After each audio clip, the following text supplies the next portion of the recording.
বন্ধু, মূসা নবীর ইন্তেকালের পরে যখন ওনার আত্মাকে প্রশ্ন করা হলো, আপনি আপনার মৃত্যুটাকে কেমন পেয়েছিলেন, আপনার কাছে আপনার মরণটা কেমন লেগেছিল? মূসা কালিমুল্লাহ উত্তর দিয়েছে, মৃত্যুটা কেমন লেগেছে যদি জানতে চাও আমি তোমাদেরকে বলবো, অনেক বড় একটা উত্তপ্ত তেলের কড়াই, উত্তপ্ত একটা তেলের কড়াই। আপনাদেরকে আমি সহজে বুঝাই, আপনাদের এই দোকানে, আপনাদের আশেপাশে সিঙ্গারা, পুরি, পেঁয়াজু ভাজে, এইরকম দোকান আসেনি? আগামী কালকে আপনাদেরকে একটা চাকরি আমি দিব, যারা দোকানের কিনারায় যান না বন্ধু, ইচ্ছে করে যান না, ইচ্ছা থাকলেও যান না, সবাইকে বলবো গো, আপনি আগামী কালকে ওই দোকানের কিনারায় যাবেন, দেখবেন ছোট যে রুটির টুকরাটা বন্ধু তেলের কড়াইটার মধ্যে দিতে দেরি তাৎক্ষণিকভাবে ভেজে মচমচা হয়ে যায়, সিঙ্গারাটা অল্প সময়ের মধ্যে ভাজা ভাজা হয়ে যায়, পেঁয়াজটা কাঁচা বন্ধু দিতে দেরি তাৎক্ষণিকভাবে বন্ধু এটা মচমচে হয়ে যায়। হাই রে মরণ, ও বন্ধু কেমন করে বুঝাবো? বন্ধু মূসা কালিমুল্লাহ বলেছেন, আমার কাছে আমার মরণটা এমন কঠিন মনে হয়েছিল রে, জীবিত একটা চড়ুই পাখিকে, জীবিত একটা চড়ুই পাখিকে জীবন্ত ধরে উত্তপ্ত একটা তেলের কড়াইয়ের মধ্যে ছেড়ে দিলে হাত পাখাগুলো বেঁধে ওই চড়ুই পাখিটার যেমন লাগে রে, আমি মূসার কাছে আমার মরণটা তেমন মনে হয়েছে। আওয়াজ তোলে তো জিবরাইল আলাইহিস সালাম, স্পেশাল একজন ফেরেশতা। জিবরাইল আলাইহিস সালাম কথা দিয়েছেন, আপনি নবীকে, প্রাণের নবীকে ভালোবেসে বেশে প্রাণ উজাড় করে সকাল নাই, দুপুর নাই, সন্ধ্যা নাই, রাত্র নাই, দিন নাই, দিবারাত্রি আল্লাহর হুকুম যে ফরজ ওয়াজিব আমলগুলোর ফাঁকে ফাঁকে আপনি 24 ঘন্টা নবীর প্রেমের দুরূদ আপনার কাল থেকে বন্ধ চালিয়ে যেতে থাকবেন। জিবরাইল বলেছে, নবীর প্রেমিক উম্মত, আমি জিবরাইল কথা দিলাম তোমরা শোনো, আমি জিবরাইল তোমাদের জন্য স্পেশাল সার্ভিসের ব্যবস্থা রেখেছি। ফুলচেরাতের পোলটা 30,000 বছরের রাস্তা হবে, উপর দিক দিয়ে আগুন, নিচের দিকে ঝুলন্ত, নিচের দিক দিয়ে আগুন, উপরের দিকে উদিত, চুলের চাইতে চিকন হবে, হীরার চাইতে দাঁড় হবে, কোনো কারণে যদি তুমি নিচে পড়ে যাও এইটা হবে তোমার জন্য জাহান্নাম। কিন্তু যদি তুমি নবীর প্রেমিক হও, আমি জিবরাইল কথা দিলাম ওই 30,000 বছরের রাস্তা ফুলচেরাতের পোলটা আমি জিবরাইল তোমাকে পার করে দিব। প্রেমে লাভ আছে না নাই? আর শুধু লাভ না, বিশাল লাভ। বন্ধুরে আমার, সবচেয়ে ভয়ঙ্কর হলো আজরাইল। আজরাইল নবীর প্রেমিককে বন্ধুর এক্সপেক্ট করেন, আপনার নবীর প্রেমিক যিনি, ওনার মৃত্যুর সময় আজরাইলের করণীয় হবে। আজরাইল কথা দিয়েছেন বন্ধুরে আমার, যিনি নবীর প্রেমিক, নবীর প্রেমিক, নবীর দুরূদ তুমি বেশি বেশি পড়েছো, আজরাইল আমি তোমার জন্য একটা এক্সপেক্টের জায়গা তৈরি করে রেখেছি। জায়গাটা কোনটা রে? তোমার জীবনের শেষ বিছানা, যে এটা সাকারাতের বিছানা, এটা অত্যন্ত ভয়ঙ্কর। আপনারা জানেন কিনা জানেন না? মৃত্যুর বিছানা জানেন না? আরে মৃত্যুর সবচেয়ে কম যন্ত্রণা 1000 তলোয়ার মারার আঘাতের চেয়ে ভয়ঙ্কর, সবচেয়ে কম। আজরাইল বলেছে, নবীর প্রেমিক কথা দিলাম রে, তোমার প্রাণ পাখিটা আমি এমন ভাবে কবজ করব যেমনি ভাবে আমি নবী রাসূলের প্রাণ কবজ করেছি। অথচ মূসা, একটু আগে বলেছিলেন মূসা কালিমুল্লাহ, বলেছিলাম কিনা? মূসা আল্লাহর সাথে কথা বলেছেন, কি করেছেন? আল্লাহর সাথে কথা বলেছেন। মূসা নবীর মর্যাদা আছে না নাই? বন্ধু, মূসা নবীর ইন্তেকালের পরে যখন ওনার আত্মাকে প্রশ্ন করা হলো, আপনি আপনার মৃত্যুটাকে কেমন পেয়েছিলেন, আপনার কাছে আপনার মরণটা কেমন লেগেছিল? মূসা কালিমুল্লাহ উত্তর দিয়েছে, মৃত্যুটা কেমন লেগেছে যদি জানতে চাও আমি তোমাদেরকে বলবো, অনেক বড় একটা উত্তপ্ত তেলের কড়াই, উত্তপ্ত একটা তেলের কড়াই। আপনাদেরকে আমি সহজে বুঝাই, আপনাদের এই দোকানে, আপনাদের আশেপাশে সিঙ্গারা, পুরি, পেঁয়াজু ভাজে, এইরকম দোকান আসেনি?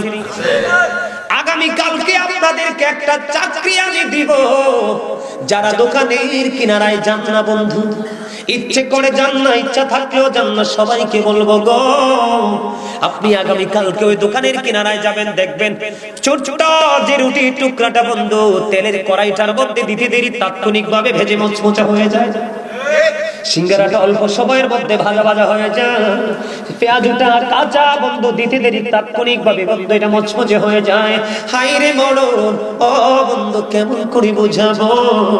বন্ধু মুসা কালিমুল্লাহ বলেছেন, আমার কাছে আমার মরণটা এমন কঠিন মনে হয়েছিল রে, জীবিত একটা চড়ুই পাখিকে জীবন্ত ধরে উত্তপ্ত একটা তেলের কড়াইয়ের মধ্যে ছেড়ে দিলে হাত পাখাগুলো বেঁধে ওই চড়ুই পাখিটার যেমন লাগে রে, আমি মুসার কাছে আমার মরণটা তেমন মনে হয়েছে। আওয়াজ তোলে তোলে বলেন আল্লাহু আকবার।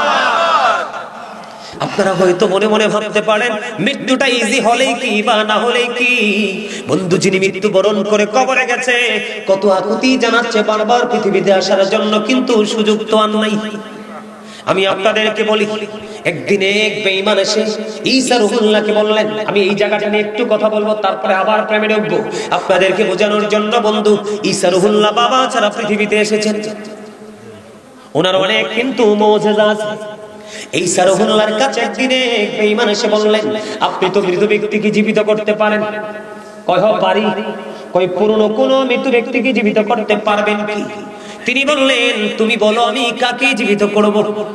এবার তিনি বললেন, তুমি নূহ নবীজির ছেলে শামকে জীবিত করো। এবার শামের কবরের পাশে চলে গেলেন, যাওয়ার পরে বন্ধু ঈসা রুহুল্লাহ তাকে ডাক দিলেন, ডাক দেওয়ার পরে শাম কবর থেকে জিন্দা বের হলো। ও বন্ধু তিনি জিন্দা হয়ে দাঁড়িয়ে গেলেন। ঈসা রুহুল্লাহ তার দিকে তাকায়া দেখলেন তার চুল দাড়িগুলো পাইকা সাদা হয়ে গেছে। এবার ঈসা নবী প্রশ্ন করলেন যে তোমার চুল দাড়িগুলো কেন পেকে সাদা হয়ে গেল? তোমাদের জামানায় মানুষের চুল দাড়িগুলো পাকতো না। কই আমার চুল দাড়িগুলো পাকার কারণ হলো আমি জানতাম মানুষ ইন্তেকাল করার পরে বন্ধু ইন্তেকাল করার পরে মানুষ আরেকবার পুনরায় পৃথিবীতে ফিরে আসবে, পৃথিবীতে আরেকবার মানুষ জীবিত হবে। সেই দিনটা হলো কিয়ামতের দিন, সেদিন ফাইনাল ডিসিশন হবে। আমার কাছে মনে হয়েছে কিয়ামত আজকে সংগঠিত হয়ে গেছে, বিচার হবে রে। আতঙ্কে আমার সবগুলো চুলদারি পাইকা সাদা হয়ে গেছে। এবার ওনাকে প্রশ্ন করা হলো, আপনার মৃত্যুর বয়স কত? কয় আমার মৃত্যুর বয়স হলো 4000 বছর। কয় আমি সব ভুলে গেছি, আজকে 4000 বছর হয়েছে মৃত্যুবরণ করেছি, এখনো পর্যন্ত আমি মৃত্যুর যন্ত্রণা ভুলতে পারি না। আওয়াজ তুলে বলেন না আল্লাহু আকবার। বন্ধু কেমন করে বাড়িতে গিয়ে ঘুম আসে, কেমন করে দুই চোখের পাতা এক করে ঘুমাও বন্ধু। আমি বলে দিলাম আজকে গাফফারিয়া দরবারে কেন্দ্রিক প্রোগ্রাম থেকে বন্ধু 59তম মাহফিল থেকে আজকে আপনাদেরকে বলে গেলাম, এখনকার যুগের যুবকদের অন্তরে হিংসা, নোংরামি আর আত্মগরিমায় ভরা, আপনাদের মুরব্বীদের অন্তরে এখন আল্লাহ রাসূলের প্রেমে ভরা। আপনি চলে গেলে আপনার আপন স্বজন আপনার জন্য হাদিয়াও পাঠাবে না। আপনাকে মরার আগে বাজারটা আপনাকে করে যেতে হবে। কেন বোঝেন না বন্ধু? এখানে উলামায়ে কেরাম রয়েছেন বন্ধু, আমি নিজেকে অনেক বড় মনে করছি না, সবার চাইতে ছোট মনে করছি, কিন্তু আজকে আপনারা দাওয়াত দিয়েছেন, বসতে হবে, কথা বলতে হবে আমাকে, এটাই বাস্তব। আমি আপনাদেরকে বলি, হযরত ইদ্রিস আলাইহিস সালাম উনি এমন একজন আল্লাহর নবী ছিলেন, সব সময় তিনি রোজা রাখতেন, ওনার ইফতারগুলো জান্নাত থেকে আসতো। আবার যখন বন্ধু ইফতারিগুলো অবশিষ্ট থাকতো, আবার রিটার্ন সবগুলো জান্নাতে চলে যেত। জোরে জোরে সুবহানাল্লাহ। আপনার কি ওয়াজ কি আর শুনবেন না? শুনবে তো, শুনলে আপনারা আস্তে কথা বলেন কেন? আমি না বলছি আপনার দেহের হয় আমার দিকে তাকান। আপনি শুধু সম্পত্তির যাকাত দিলে হবে না, এই বডির মধ্যে 360টা পার্টস আছে, এই 360টা পার্টসের যাকাত দিয়ে আপনি যেতে পারলে তারপরে যেতে পারবেন জান্নাতে। জান্নাত তো সহজ নয় যে মামার বাড়ির গাছের পাকা কলা পেরে নিয়ে আসলাম, এটা কে রে? কয় মেম্বরের বাগিনা। না, বাগিনা হইলে কিছু বলা যাবে না। আরেক বাড়িতে গিয়ে মজার বড়ই পেরে নিয়ে আসছে, অনেকগুলো কে রে এটা? অমুকের নাতি। কয় না, অমুকের নাতি হইলে আমরাও নাতি, কিছু বলা এত সহজ নয়, একটু বুঝার চেষ্টা করে। আমি চাইলে এখনই নেমে যেতে পারি, কন্টিনিউ প্রোগ্রাম করতে করতে করতে করতে একবার রোজা পর্যন্ত চলবে। চাই আমি আপনারা কথাগুলো শোনেন, এগুলো ব্রেইনে সেটআপ দেন। এত ঊর্ধ্বতন যারা সম্মানী ব্যক্তি, যারা নবী রাসূল, তাদের ইতিহাস খুলে দেখেন। আমি নিজে থেকে বানিয়ে বলার কোনো দুঃসাহস আমার নাই, আল্লাহ জিহ্বা কেটে ফেলবে। ওনার ইফতারিগুলো কোত্থেকে আসতো? অবশিষ্ট থাকলে আবার জান্নাতে চলে যেত বন্ধু। এমন একজন তিনি নবী। একদিন আজরাইল আসলেন ওনার সাথে সাক্ষাৎ করার জন্য। লম্বা ঘটনা, ছোট্ট করে বলছি।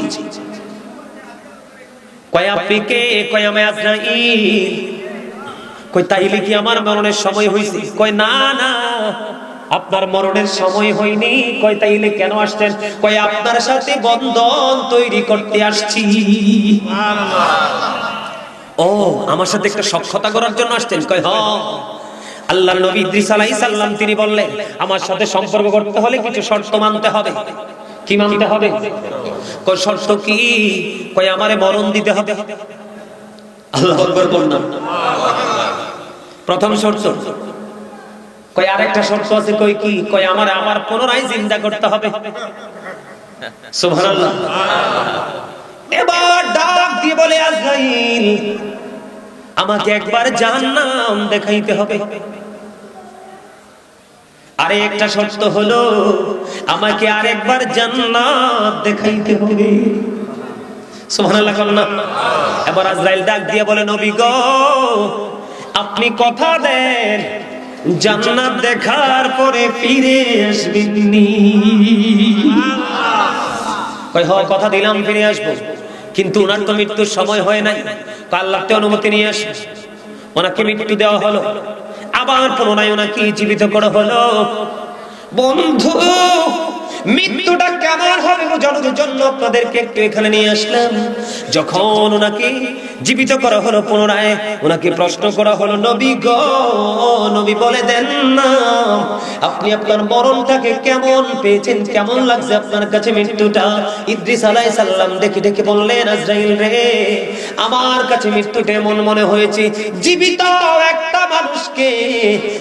একটা মানুষকে অথবা জীবিত একটা প্রাণীকে পা থেকে মাথা পর্যন্ত জিন্দা অবস্থায় তার চামড়াটা তুলে ফেললে তার কাছে যেমন যন্ত্রণাদায়ক মনে হবে, অথবা পা থেকে মাথা পর্যন্ত তার চামড়াটা তুলে ফেললে জিন্দা অবস্থায় তার কাছে যেমন যন্ত্রণাদায়ক মনে হবে, আমার কাছে মৃত্যুটা অতটা যন্ত্রণাদায়ক মনে হয়েছে। তখন গায়ের থেকে আওয়াজ আসলো, ইদ্রিস আলাইহিস সালামের মৃত্যুটা আজরাইল আলাইহিস সালাম সহ তিনি বলেছেন, এই পর্যন্ত যত প্রাণ পাখি কবজ করেছে, ইদ্রিস আলাইহিস সালামের প্রাণ পাখি সবচেয়ে আরামে সহজে কবজ করেছে। জোরে জোরে আল্লাহু আকবার। আমার নবীজির বুক মোবারকের উপরে যখন আজরাইল হাত রেখেছিল, নবীজি বলেছিলেন, আজরাইল আমার বুকের উপর কি রেখেছো? কয় হাত।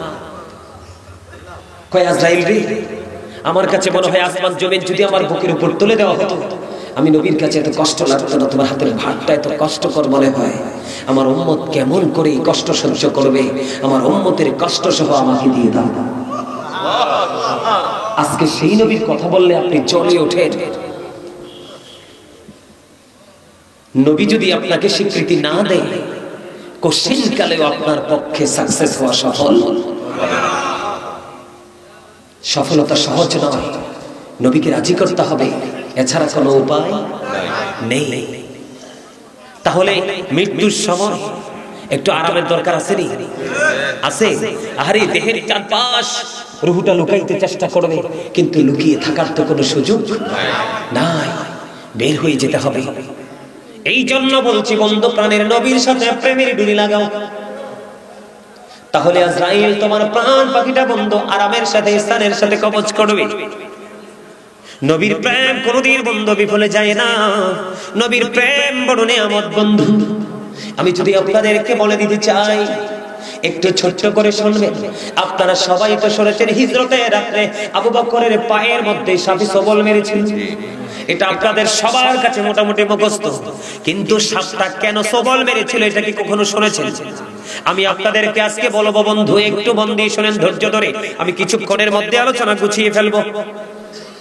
বন্ধুরে আমার, যখন আবু বকর আমার নবীকে নিয়ে যখন ওই গুহার মধ্যে প্রবেশ করলো, চারপাশে বন্ধু বিষাক্ত সাপের গর্ত। আবু বকরের গায়ের জামা চিরি বন্ধ টুকরো করে করে সবগুলো গর্ত ফিল আপ করে দিল। কিন্তু আরেকটা গর্ত ফিল আপ করার মতো কোনো উপাদান ছিল না। ওই গর্তটার দিকে পাটা দিয়ে গর্তের মুখটা ফিল আপ করে দিলেন। গর্তের মুখটা ফিল আপ করে দিতে দেরি রে ও বন্ধু, তখনই সাপটা সবল মারলো। কিন্তু নবীকে কি চিনে না? আবু বকর নবীর সঙ্গী, সেটা কি সাপ জানে না? চিনি কে? সব চিনে রে, সব জানে বন্ধু। আল্লাহর প্রিয় হাবিব সরকারে মদিনা এখানে অবস্থান করতেছে, সাপ জেনেছেন, বুঝেছেন, তারপরেও কেন সবল মারলেন? বন্ধুরে আমার কিতাব প্রমাণ করেছে। গবেষণা করতে করতে বন্ধু খুঁজতে খুঁজতে পেয়ে গেলাম। কেন রে? নবীজির সবচেয়ে প্রিয় সাহাবী আবু বকর সিদ্দিক, যাকে বলা হয় সিদ্দিকে আকবর, উনাকে কেন সাপটা সবল মারলেন? বন্ধুরে আমার, যেই গর্তের মধ্যে পাটা টেক লাগাইয়া দিলেন, ওই গর্তের মধ্যে যেই সাপটা বসবাস করতেছিলেন, যেদিন আবু বকরের পায়ের মধ্যে সবল মেরেছিল, সেই দিন এই সাপটার গর্তের মধ্যে বসবাসের বয়স হলো 1500 বছর। জোরে জোরে আল্লাহু আকবার। কত শত?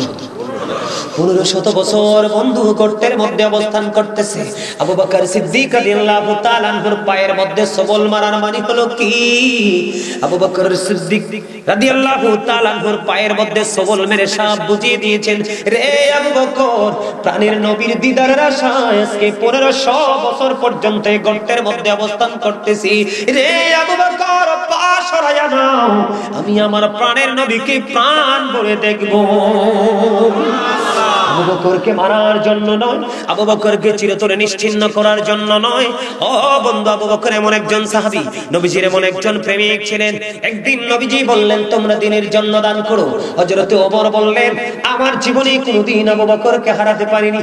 কি করতে পারিনি? আমার জীবনে কোনোদিন আবু বকরকে হারাতে পারিনি। আজকে যেহেতু নবী বলেছেন দান করার জন্য, আমার কাছে মোটামুটি ভালো সম্পদ আছে, আজকে আমি আবু বকরকে হারাবো। বন্ধুরে আমার, এবার হযরত ওমর তার দৌলত নিয়ে নবীজির দরবারে হাজির হয়ে গেলেন। হাদিস শরীফ। এবার আমার নবী ওমরকে প্রশ্ন করলেন, ওমর, বলে দাও না তুমি তোমার পরিবারের জন্য কি রেখে এসেছো?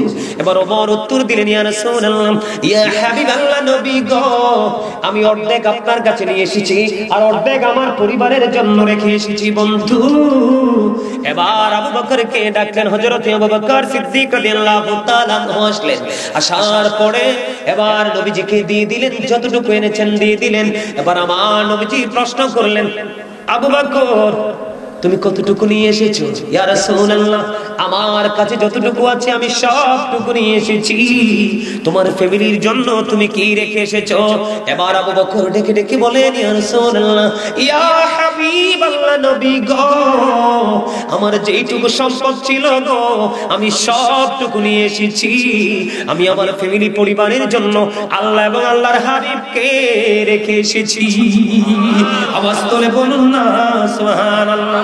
বন্ধু, আবু বকরের সব সম্পদ নবীজির কদমে। এদিক দিয়ে বলছে, আমার ফ্যামিলির জন্য কিচ্ছু রাখিনি, আল্লাহ এবং আল্লাহর হাবিবকে আমি রেখে এসেছি। আপনাকে আমি ধনের জন্য বলিনি, দৌলতের জন্য বলিনি, আপনাকে শুধু বলেছি আজকে গাফফারিয়া দরবার শরীফে কত সুন্দর জান্নাতের বাগান সাজানো হয়েছে, আপনি একটু শুধু এসে বসে বসে নবীর প্রেমের গল্প শুনবেন। এটা আপনি পারেন না। আপনি কোন ধরনের মুসলমান? এত সহজ নবী পাওয়া? প্রতি 1000 একজন টিকবে। প্রতি 1000 কয়জন টিকবে? একজন, only 1%। আর এই যুগে দাদা ভাই, এই যুগে আমার মনে হয় 5000-এর মধ্যে একটা টিকবে। ও মা, হাসেন কেন? এখনকার যে ছেলেদেরকে দেখেন না রাস্তায় হাঁটা চলা করে, এখনকার যে ইয়াং ছেলেরা, তাদের কাছে ইসলাম নাই। তাদের কারণে ইসলামটা একেবারে গরিব হয়ে গেছে। বুঝেন না আমার কথা? গরিব মানে বুঝেন না? গরিব কাকে বলে? দুনিয়ার গরিব কাকে বলে? যার ধন দৌলত নাই, ঠিক না? কথা বল না কেন? গরিব কাকে বলে? যার অল্প কিছু আছে। আর মিসকিন কাকে বলে? যার কিচ্ছু নাই। এরকম না? আপনারা দেখেন তো, একটু এক্সাম্পল দিই, তারপর আবার ঢুকবো প্রেমে। এই যে ছেলেরা যে মাথার চুলটা কাটছে পুরো ইহুদি স্টাইল, এখান থেকে ইসলাম চলে গেছে। কি করেছে? আপনার এমন ভাবে জিন্স প্যান্ট পরে ঘুরে একেবারে 100% ইহুদি বেঈমান কাফের মুশরিকদের স্টাইল, নাভিটার একেবারে নিচে লজ্জাস্থানটা 100% দেখা যায়। অত্যন্ত লজ্জা লাগে আমাদের দেখতে, কারণ চোখের অপরাধ হলো দেখা, চোখের জিনা হলো দেখা। কথা কন না কেন? রাস্তায় হাঁটা চলার সময় কিন্তু হাত তো ওঠেই না, মনে হয় যে মুরব্বীদেরকে ধাক্কা দিয়ে ফেলে দিবে। এই সমস্ত ছেলে মেয়ে দিয়ে কিছু আশা করা যায় না, এগুলো অভিশপ্ত। বুঝেন নাই আমার কথা? না বলবো একটু জিন্স প্যান্ট নিয়ে বলবো? আরে আল্লাহ হাদিসে যাব না, কোরআন থেকে বলবো। আল্লাহ বলেছেন লিবাসুত তাকওয়া যালিকা খায়র। আপনারা কি মনে করছেন শুধু নারীরই পর্দা আছে, পুরুষের পর্দা না? এই আল্লাহ বলেছেন বান্দাকে আরো সুন্দর করে বানাইছে, আরো সুন্দর রাখার জন্য পোশাক দিয়েছেন। একটা লজ্জাস্থান ঢাকা, আরেকটা আত্মীয় স্বজনের বাড়িতে যাওয়া, নতুন আরেকটা হলো তাকওয়ার। তবে আল্লাহর কাছে সবচেয়ে পছন্দের হলো তাকওয়ারটা। এদিকে তাকান, এই দিক দিয়ে উপর দিয়ে থাকবে পোশাকটা নাভি বরাবর অথবা উপরে, আর নিচের দিক দিয়ে থাকবে টাকলুর উপরে। এখনকার যুবকদের প্যান্ট নিচে দিয়ে প্রায় 4 আঙ্গুল নাভির নিচে, আর টাকলুর নিচে মনে হয় যে কয়েক আঙ্গুল একবারে মুরার নিচে ঢুকে গেছে। এটা হারাম। বুখারীতে আসছে আপনি এই পোশাক পরে নামাজ পড়লে নামাজ আল্লাহর দরবারে কবুল হবে না। আল্লাহ রাব্বুল আলামিন আল্লাহর হাবিবের জনৈক ব্যক্তিকে নামাজরত অবস্থায় তার নামাজ ভেঙে ভেঙে বুখারী শরীফের মধ্যে যে হাদিসখানা, তাকে তিনবার ওযু করতে পাঠিয়েছেন। ইয়া রাসূলুল্লাহ কেন? নবীজি বলেছেন নামাজকে আল্লাহর কাছে পৌঁছানোর জন্য পোশাকের যে শর্ত আছে সেই সীমা সে লঙ্ঘন করেছে। কিয়ামত পর্যন্ত নামাজ পড়লে আল্লাহর দরবারে নামাজ কবুল হবে না, কারণ যেই পোশাকটা তার জন্য আল্লাহ ফরজ করে দিয়েছেন উপর দিয়েও মানেনি, নিচে দিয়েও মানেনি, এর জন্য তার নামাজ আল্লাহর দরবারে কবুল। আর নারীর একটা ঢাকার কথা মাথা থেকে পা পর্যন্ত ঢাকা, আর হেতারাটা এখন থাকে হাঁটু এবং টাকনুর মাঝ বরাবর। মনে হয় যে রাস্তায় পানি। কথা বলেন না কেন? এই জন্য বলছি ইসলাম গরিব হয়ে যাচ্ছে, কিয়ামত খুব কাছে চলে আসছে। কারণ নবীর প্রেরণায়, নবীর মধ্যেই সকল আদর্শ, রাসূলের মধ্যেই আপনার দুনিয়া আখিরাতের সকল সঠিক রাস্তা। নামাজ বলেন, রোজা বলেন, হজ বলেন, যাকাত বলেন, আল্লাহ কিন্তু আইসামদের ট্রেনিং দেয় নাই, বাস্তব ট্রেনিং দিয়েছেন আপনার আমার প্রাণের নবী। ঠিক না ঠিক? বন্ধনে আবার হযরত ওমর তার অর্ধেক সম্পত্তি আনলো, আবু বকর সবটা নিয়ে আসলো। এই আবু বকরকে সাপে কামড় দিয়ে বন্ধ ধ্বংসন করলো। সাপির কি এখানে দোষ আসেনি? কারণ সেও তো প্রেম নিয়ে এসেছে। ঠিক কিনা বলে? আবু বকর তুমি তো নবীর সঙ্গী, আমি কি একটুখানি প্রাণের নবীকে দেখতে পারবো না? দেখে দেখি চমৎকার প্রেম। নবীজি চক্ষু মোবারক খুলে দেখলেন আবু বকর কম্পন শুরু হয়ে গেছে সাপের বিষে। নবীজি থুতু মোবারক লাগাইয়া দিলেন, বিষটা ফিনিশ হয়ে গেল। সুবহানাল্লাহ বলেন না কেন? বন্ধুরে আমার, নবীর প্রেম নিয়ে যদি আমি আরো একটু বলি, গাধা আকির নামক একটা গাধা, যেটা মুসলমানের জীবনে কোনো গুরুত্বপূর্ণ ভূমিকায় নাই। নবীজি যখন পৃথিবী ছেড়ে চলে গেল, আকির নামক গাধা বন্ধু নবীজির বিরহ সইতে পারে না। কোথায় চলে গেল গো প্রাণের নবীজি? আর কি জীবনে কোনদিন নবীকে দেখতে পাবো না। গাধা বন্ধু, সে গাধার নাম হলো হাদিস শরীফের মধ্যে এসেছে আকির। ওই গাধা শুধু কান্দে বন্ধু, হাদিস শরীফ প্রমাণ করেছে। 3 দিন 3 রাত্র, মতান্তরে 4 দিন 4 রাত্র ওই গাধা কোনো খাবার পানি স্পর্শ করে না। 3 দিন 3 রাত্র, মতান্তরে 4 দিন 4 রাত্র কোনো খাবার পানি স্পর্শ না করে গভীর সমুদ্রে ঝাঁপ দিয়ে তার জীবন দিয়ে দেয়। এটা হলো নবীর প্রেম, এটা হলো নবীর মহাব্বত, এটা হলো নবীর ভালোবাসা। সম্মানিত উপস্থিতি, বেশি বেশি করে নফল নামাজ পড়বেন, নবীর প্রেম। বেশি বেশি করে নবীজির কদমে সালাতু সালাম পৌঁছে দিবেন, এটা হলো রাসূলের প্রেম। বেশি বেশি করে সুন্নাত, নফল, ওয়াজিব, মুস্তাহাব আমলগুলো করবেন, রাসূল প্রেম। সম্মানিত উপস্থিতি, নফল ইবাদতের পাওয়ার অনেক অনেক বেশি। নবীজিকে ভালোবেসে আপনি যা করবেন তাই আপনার কাজে লাগবে, কোনোটাই বিফলে যাবে না। যেমন নবীজি মদিনায় থাকা অবস্থায় 27টি যুদ্ধ করেছেন। কয়টি? কথা বলেন, কয়টি? 27টি যুদ্ধ করেছেন বন্ধু। এর মধ্যে সবচেয়ে বড় যুদ্ধ হলো বন্ধু উহুদের যুদ্ধ। উহুদের ময়দানে নবীজির দান মোবারক শাহাদাত বরণ করেছে, আমরা সবাই জানি। নবীজির দান মোবারক যখন শহীদ হয়ে গেল, হযরতে মালিক বিন সিনান দেখে বন্ধু সহ্য করতে পারল না। নবীজির লোহ মোবারক বের হয়ে আসতেছে বারবার। এবার তিনি বন্ধু নবীজির রক্ত মোবারক চুষতে শুরু করলেন। নবীজি বললেন, রে মালিক বিন সিনান, রক্তগুলো জমিনে ফেলে দাও। তিনি বললেন, না গো নবী না, আল্লাহর ইজ্জতের কসম করে বলছি গো নবী, আমি যতক্ষণ পর্যন্ত আপনার রক্ত মোবারক বের হতে থাকবে ততক্ষণ পর্যন্ত আমি চুষতে থাকবো। একটা ফোঁটা রক্ত আমি উহুদের জমিনে পড়তে দিব না। আওয়াজ করে বলেন না সুবহানাল্লাহ। কি খবরটা কেমন লাগছে? বুঝিননি আমার ওয়াজ কিছু? কথাগুলো ফলো। সিনানকে দেখে না, জোরে জোরে বলেন না সুবহানাল্লাহ। সম্মানিত উপস্থিতি, তার কিন্তু রক্ত বক্ষণ করাটা, রাসূলের রক্ত মুবারক বক্ষণ করাটা বিষয় না, বিষয় হচ্ছে তার প্রেমটা, নবীজির প্রতি তার মহব্বত, নবীজির প্রতি তার ভালোবাসা। আমার দিকে তাকান, মানুষকে দেখলেই সালাম দিবেন, বেশি বেশি করে সালাম দিবেন। দাদাই অনুরোধ করছে, আমি কি মিলাদ কিয়াম সব করব? করব? জিকির হইব? আপনারা জিকির করবেন? আরো জোরে সবাই। আমার আল্লাহ আল্লাহ আল্লাহ লা ইলাহা ইল্লাল্লাহ, আল্লাহ আল্লাহ আল্লাহ লা ইলাহা ইল্লাল্লাহ। মনটাই আমার চাই যে শুধু যেতে মদিনায়, মনটাই আমার পাগল পারা যেতে মদিনায়। অবুঝে মনে রে বোঝাই যত, অবুঝে মনে রে সে তো বোঝে না নবীজি। আল্লাহ আল্লাহ আল্লাহ লা ইলাহা ইল্লাল্লাহ, আল্লাহ আল্লাহ আল্লাহ মহব্বতে লা ইলাহা ইল্লাল্লাহ।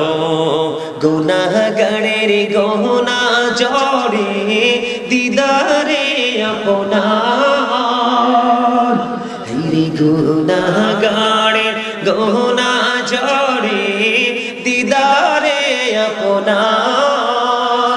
দয়া করে দিয়েন দেখা হাবিবি দুজাহান নবীজি।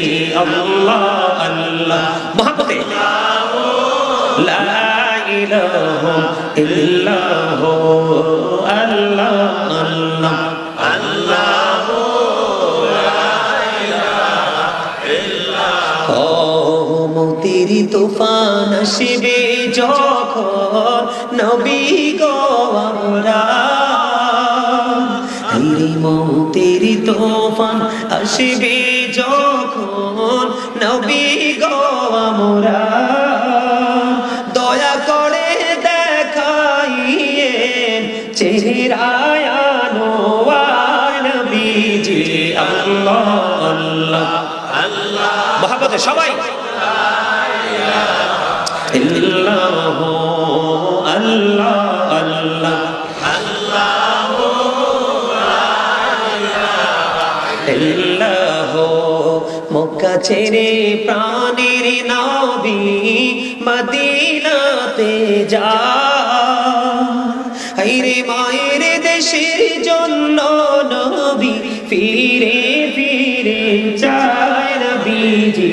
আল্লাহ আল্লাহ আল্লাহ লা ইলাহা ইল্লাল্লাহ, আল্লাহ আল্লাহ আল্লাহ লা ইলাহা ইল্লাল্লাহ। ও না জানি তো বাইতে নৌকা কান জানি সাতার হাইরে দয়া করে পার করিও জাহান্নাম বাজার নবীজি আল্লাহ আল্লাহ আল্লাহ লা ইলাহা ইল্লাল্লাহ আল্লাহ আল্লাহ আল্লাহ লা ইলাহা ইল্লাল্লাহ আল্লাহ পাকের প্রিয় হাবিবে মুহাম্মদ রাসূল সবার আগে হলেন তিনি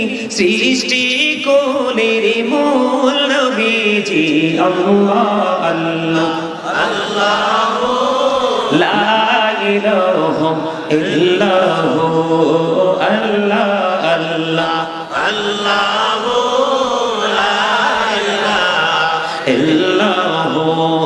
শশরের জিন্দা নবীজি সোনার মদিনায় আসুন সবাই দাঁড়াইয়া নবীজি আল্লাহ আল্লাহ আল্লাহ লা ইলাহা ইল্লাল্লাহ ইয়া নবী সালাম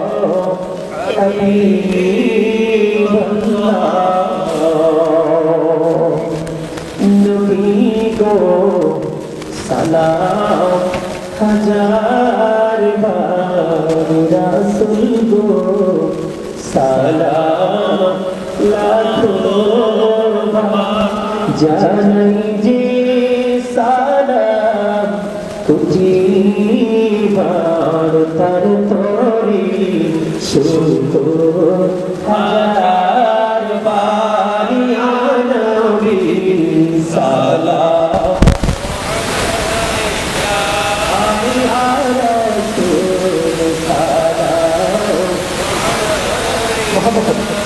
يا حبيب سلام عليك سلام سلام عليك سيدي يا رسول الله ويا رحمة للعالمين نريد منا نريد شوقي পারে দেখিতে মোরে লাশ তোরে যতীনে লইলে গা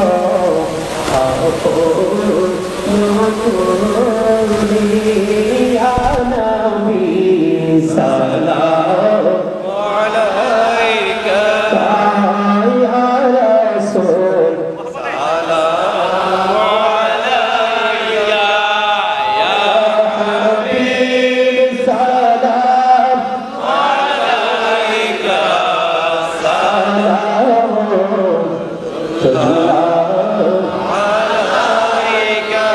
या पति पंचताने लाखों सलाम या पग पंचतान लाखों सलाम या पग पंचतान लाखों सलाम या पग पंचतान लाखों सलाम करबलार कुर्बानी शरण करो প্রাণ ভরে সকলে নামাজ পড়ো কারবালার কুরবানি স্মরণ করো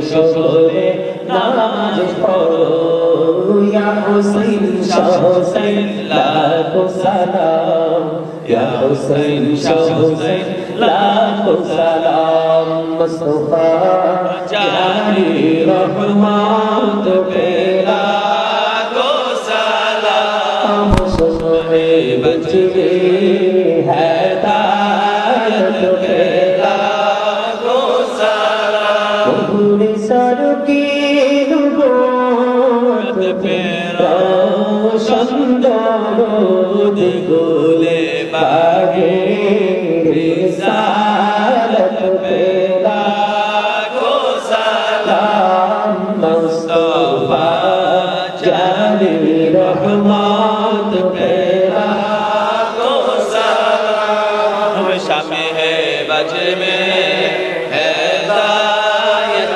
पे लाखो सलाम रसूल आजम इमाम का बन्नों का जलवाए शान कुदरत पे लाखो सलाम मुस्तफा जानी रहमत पे लाखो सलाम उसमें तुझे हिदायत पे लाखो सलाम दौलती कल्बों बेजुबां तेरे मुस्तफा हिकमत आला हज़रत पे लाखो सलाम मुस्तफा जाने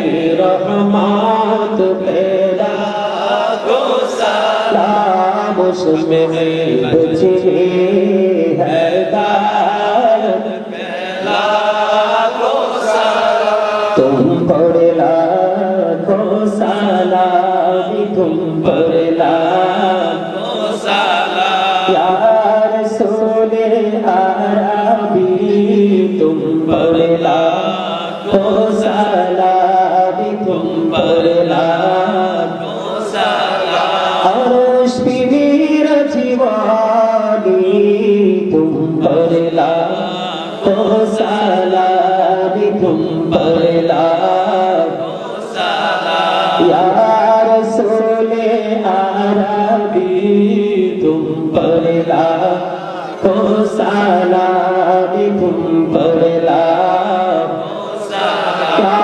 शुहदाए करबला तुम पर लाखो सलाम तुम पर लाखो सलाम या पाक पंजतन तुम पर लाखो सलाम तुम पर लाखो सलाम या कुल्लु औलिया तुम पर लाखो सलाम तुम पर लाखो सलाम नूरे रसूल नूरे खुदा या रसूल अल्लाह नूरे रसूल नूरे खुदा या रसूल अल्लाह या रसूल अल्लाह या हबीब अल्लाह अदब रसूल अदब खुदा या रसूल अल्लाह अदब रसूल अदब खुदा या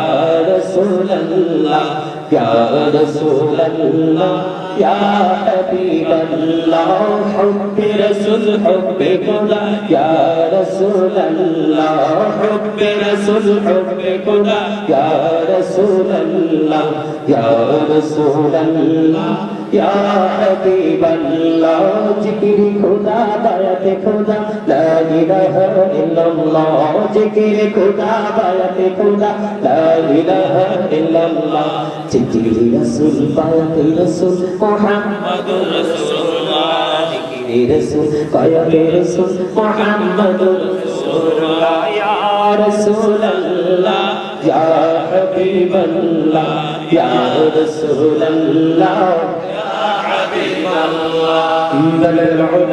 بكماله كشف الدجى بجماله حسنت جميع خصاله सल्लो अलैहि वालिही इश्क़ महबूबी खुदा जिस दिल में हसील नहीं लाखों मोमिन हो लेकिन ईमान में कामिल नहीं बलगल उला बिकमालिही कशफत जाओ बिजमालिही हसनत जमियो बिसालिही सल्लो अलैहि वालिही हो नहीं फुल तु बुलबुल की तरन्नुम बिनु हो सीने दहर से कुलियों का तबस्सुम बिनु हो बलगल उला कशफत जाओ बिजमालिही हसनत जमियो बिसालिही सल्लो अलैहि वालिही सल्लल्लाहु मुहम्मद सल्लल्लाहु अलैहि वसल्लम सल्लल्लाहु मुहम्मद सल्लल्लाहु साअती शजारो नतापल हजारो शकल कमारो बिइशारतिही सल्लल्लाहु अला मुहम्मद सल्लल्लाहु अलैहि वसल्लम सल्लल्लाहु मुहम्मद सल्लल्लाहु अलैहि वसल्लम रहमतुल लिल आलमीन शम्सुद्दुहा मुहम्मद बद्रुद्दुजा मुहम्मद नूरुल हुदा मुहम्मद सल्लल्लाहु अलैहि मुहम्मद والصلاة والسلام عليك رسول الله الصلاة والسلام عليك حبيب الله الصلاة والسلام عليك يا شافع المذنبين الصلاة والسلام عليك يا رحمة للعالمين الصلاة والسلام عليك يا نور الله وجود الأول أرني بجمالك يا رسول الله عطر اللهم قبره الكريم بألف شزء من صلاة وتسليم اللهم صل وسلم وبارك عليه الحمد لله بولے الحمد لله মোনাজাত কি দিব হ্যাঁ দেন দেন মোনাজাত মাহফিল না আরো চলছে নাকি চলুক আপনি দেন আপনি একটু মুক্ত থেকে আপনি আমাদের জন্য দোয়া করেন اللهم آمين ربنا ظلمنا أنفسنا وإن لم تغفر لنا وترحمنا لنكونن من الخاسرين ربنا لا تزغ قلوبنا بعد إذ هديتنا وهب لنا من لدنك رحمة إنك أنت الوهاب يا رب العالمين আমি ওদের গুনাহগার গাফফারিয়া দরবার শরীফের মধ্যে সে ইয়া রাব্বুল আলামিন উলামায়ে কেরামদেরকে নিয়ে আমার দাদার বয়সী শিক্ষক সমতুল্য আলেম ওলামাদেরকে নিয়ে হুফাজে কেরামদেরকে নিয়ে দাড়ি পাকা মুরব্বি বাবাদেরকে নিয়ে আল্লাহ যুবক ভাইদেরকে নিয়ে পর্দার অন্তরালে আমার মা বোনদেরকে নিয়ে আজকে যারা মাহফিলের আয়োজন করেছে তাদেরকে নিয়ে তোমার শাহী দরবারে দোকানে হাত তুলেছি মেহেরবানি করে আমাদের হাত তুমি কবুল করে নাও আদিয়া লক্ষ কোটি কোটি গুণে বাড়াইয়া মক্কার মতি মদিনার জ্যোতি দুকুলের সাথী বেথার বেতি উম্মতের কান্ডারি নবী কামলাওয়ালা রোজা মুবারকে শুধু সোনার মদিনায় হাদিয়া তুমি পৌঁছা দাও জান্নাতুল বাকি জান্নাতুল মুআল্লায় হাদিয়া পৌঁছা দাও সাহাবায়ে কেরাম তাবিন তাবিনদের কদমে হাদিয়া পৌঁছা দাও 61 হিজরিতে কারবালা হলো আল্লাহ সমস্ত শহীদের কদমে পৌঁছে দাও চার মাযহাবের চার ইমাম চার তরিকার চার ইমাম সহ তাদের অনুসারী যারা পৃথিবী ছেড়ে চলে গেল এক জাররা পরিমাণ ঈমান নিয়ে প্রত্যেকের কদমে পৌঁছে দাও আল্লাহ গফফারিয়া দরবার শরীফে তোমার বন্ধু যিনি শুয়ে আছেন ওনার কদমে হাদিয়া তুমি পৌঁছে দাও ওনার রূহানি নুরানি নজরে কারম আমাদের নসিব করে দাও আল্লাহ আজকে যারা এসেছে কাউকে তুমি খালি দিও না আজকে যারা সাহায্য সহযোগিতা করেছেন সার্বিকভাবে তাদের সবাইকে তোমার কুদরতে তুলে দিলাম। জামিন তুমি নিজে হয়ে যাও। আল্লাহ যারা অসুস্থ তুমি সুস্থতা দান করে দাও। আল্লাহ যারা অভাবে অভাব তুমি দূর করে দাও। আল্লাহ যারা ঋণ মুক্তর তৌফিক দাও। যারা পড়াশোনা করছে জ্ঞান শক্তি তুমি বাড়িয়ে দাও। যারা বিদেশ যেতে চায় যাওয়ার ব্যবস্থা তুমি করে দাও। আল্লাহ এই গ্রামে যতগুলো ভাই বাবা আমার আল্লাহ বিদেশের জমিনে দূর দূরান্ত থেকে এসেছে অনেক ভক্তবৃন্দ, আল্লাহ তাদের আপন স্বজন যারা বিদেশের জমিনে, আল্লাহ সবাইকে তুমি কবুল মঞ্জুর করে নাও। আল্লাহ বিদেশিরা মসজিদের জন্য, মাদ্রাসার জন্য, মাহফিলের জন্য আমার প্রবাসী ভাই বাবারা মা বোনেরা যথেষ্ট হেল্প করে গো আল্লাহ। আল্লাহ গো আমেরিকা, লন্ডন, গোটা পৃথিবীর বুকে অসংখ্য ভালোবাসার মানুষ আল্লাহ গো ভক্তবৃন্দ রয়েছে, মধ্যে স্পেশাল অনেক রয়েছে গো আল্লাহ। মানে বিদেশে যারা আছে সবাইকে তোমার কুদরতে তুলে দিলাম।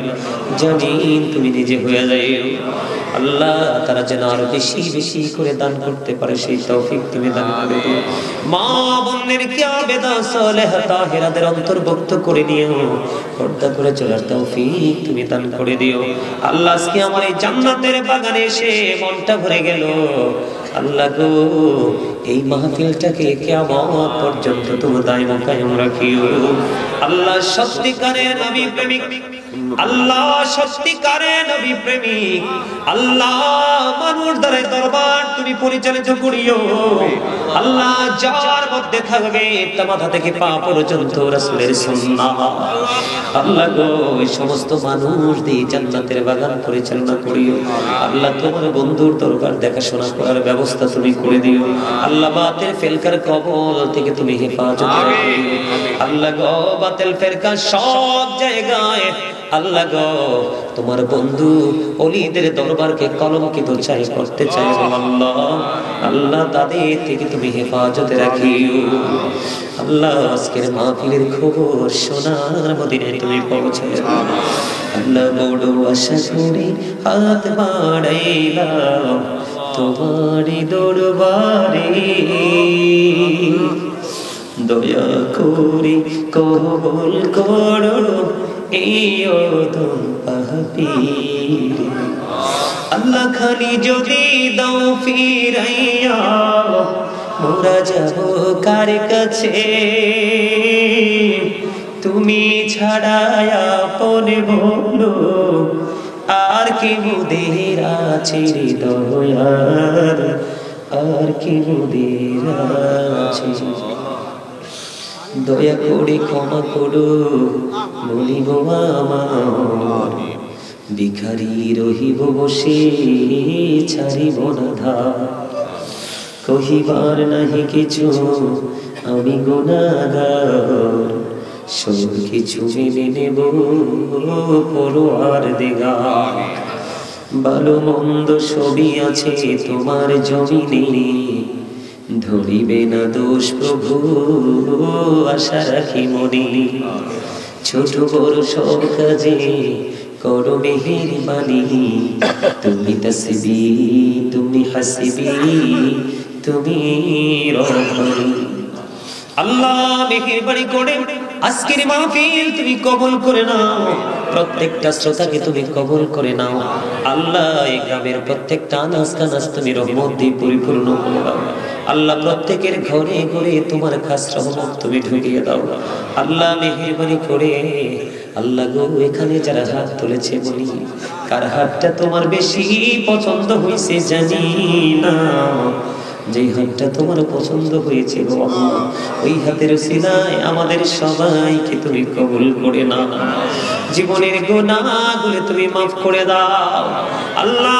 রাসূলের আদর্শ নিয়ে বাস্তব জীবনকে বাস্তবায়ন করার তৌফিক তুমি দান করে দাও। রব্বির হামহুমা কামা রাব্বায়ানি সগীরা, রব্বির হামহুমা কামা রাব্বায়ানি সগীরা। মরার আগে সোনার মদিনা তুমি দেখায়ো, মৃত্যু তো আসার আগে জীবনের গুনাহগুলো তুমি মাফ করে দিও আল্লাহ। যেদিন আখির বিছানায় শুইব, মৃত্যু দূত আমাদের সামনে এসে হাজির হবে গো। শয়তানি মানি কারাকারি শুরু করবে আল্লাহ। ওই কঠিন বিপদের দিনে প্রাণের নবীজির নূরানি চেহারা মোবারক দেখায় দেখাইও আমাদের প্রত্যেকের জবানি ও কলবে জারি করে দিও মধুর কালিমাতু লা ইলাহা ইল্লাল্লাহ মুহাম্মাদুর রাসূলুল্লাহ। ওয়া আলাইকুম আসসালাম।